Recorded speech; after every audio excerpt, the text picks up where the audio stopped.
परमपिता परमात्मा पूर्ण ब्रह्म सारी सृष्टि के रचनहार कबीर देव कबीर साहिब कबीर परमेश्वर जी की असीम रजा से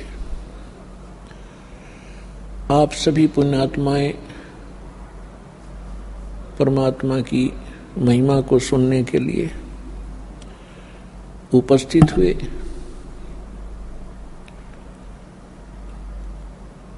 आपके पुण्य संस्कार आपके पूर्व जन्म के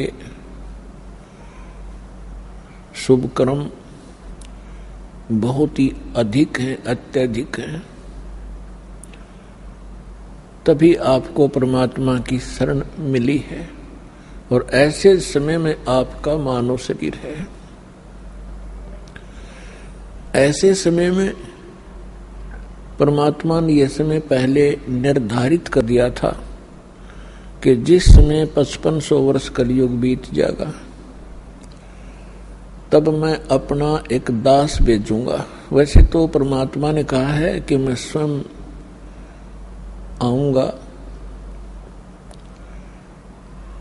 परमात्मा स्वयं ना आए, अपना दास भेज दिया।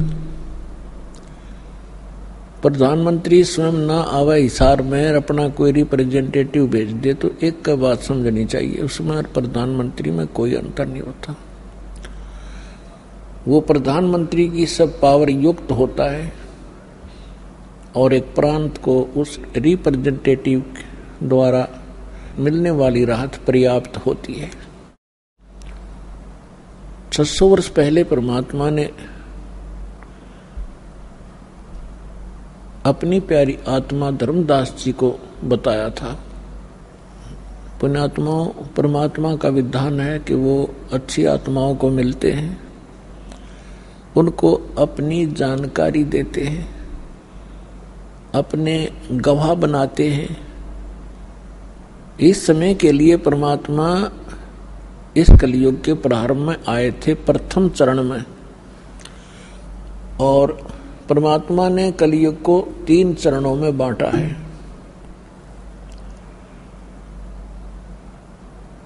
एक तो प्रथम चरण जब परमात्मा सन 1398 से सन 1518 तक 120 वर्ष तक एक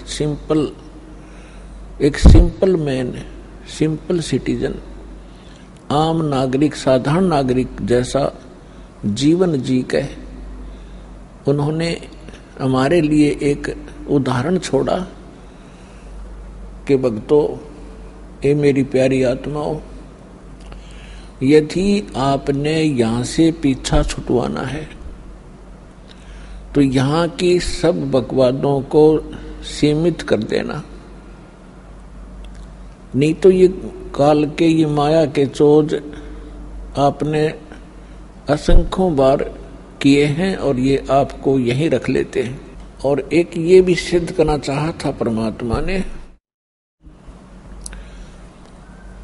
कि ये ना समझना कि उस समय ब्राह्मण वर्ण जो था वो केवल भक्ति और ज्ञान प्रचार का अधिकारी माना जाता था, और हम यही मानते थे कि ब्राह्मण लोग ही भक्ति करते हैं, इन्हीं का अधिकार है, यही मोक्ष प्राप्त कर सकते हैं। तो परमात्मा ने सिद्ध किया था कि उस समय छुआछूत बहुत ज्यादा थी और जुलाहा जाति को बहुत ही हेय माना जाता था। शूद्र वर्ण में गिने जाते थे। परमात्मा ने यह सिद्ध करना चाहा था कि जाति और मजहब परमात्मा के पाने में कति आड़े नहीं अड़ता, वो न सहयोगी है न बाधक है। पूर्ण संत प्राप्त हो, सच्ची श्रद्धा से जो सत साधना करेगा, चाहे वो किसी वर्ण में जन्मा हो, अमीर हो या गरीब हो, निर्धन हो, सभी परमात्मा प्राप्ति कर सकते हैं और परमात्मा सबको सामान्य लाभ देगा।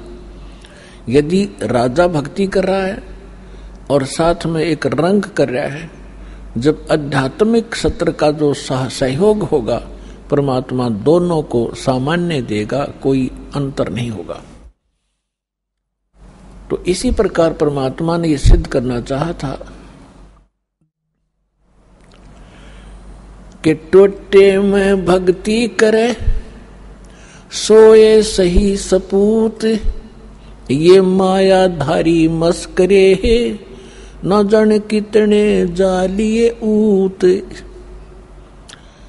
टोटे में भक्ति करे, निर्धन दारिद्र होकर भी परमात्मा की आस्था जिसमें है, सोए सही सपूत, और ये मायाधारी मस्करे न जाने कितने जालिए ऊत, रावण जैसे।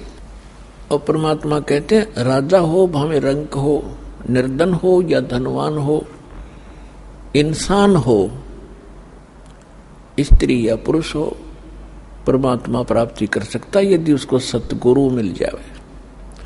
तो पुण्यात्माओं, आप उन पुण्यात्माओं में से हैं जो आपको सतगुरु भी मिल गए। अब यदि अब भी पार नहीं होगे तो फिर आपकी अपनी नालायकी होगी, परमात्मा ने रजा में कसर नहीं छोड़ी।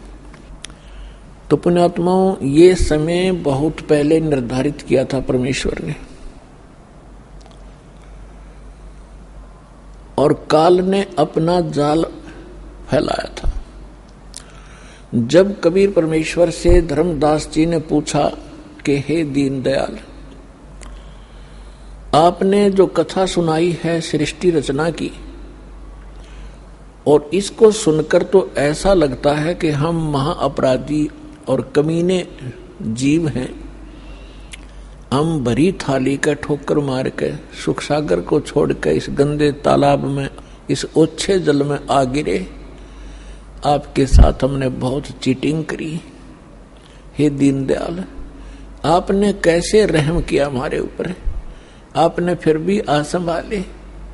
कितने दयालु हो आप, हमने कैसा जुल्म किया आपके साथ विश्वासघात किया। तब परमात्मा ने कहा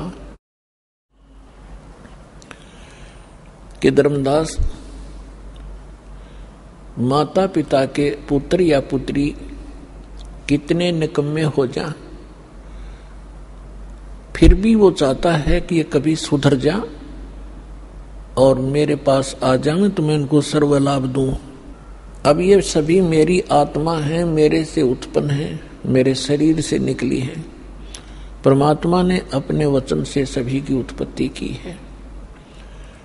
अब हम परमात्मा के पेट से बाहर आए हैं, और जो भी माता अपने बच्चे को, बेटा या बेटी को जन्म देती है, उसको कितने प्यारे होते हैं।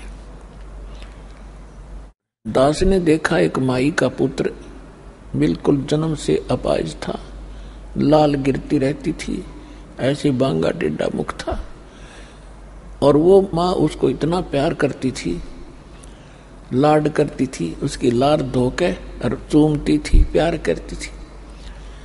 तो पुण्यात्माओं, हम उस परम पिता की आत्मा है जो हमारे लिए भटक रहा है। हम कितने निकम्मे हैं, कितने नालायक हो गए, फिर भी उसके हृदय में हमारी न्यारी कसक है।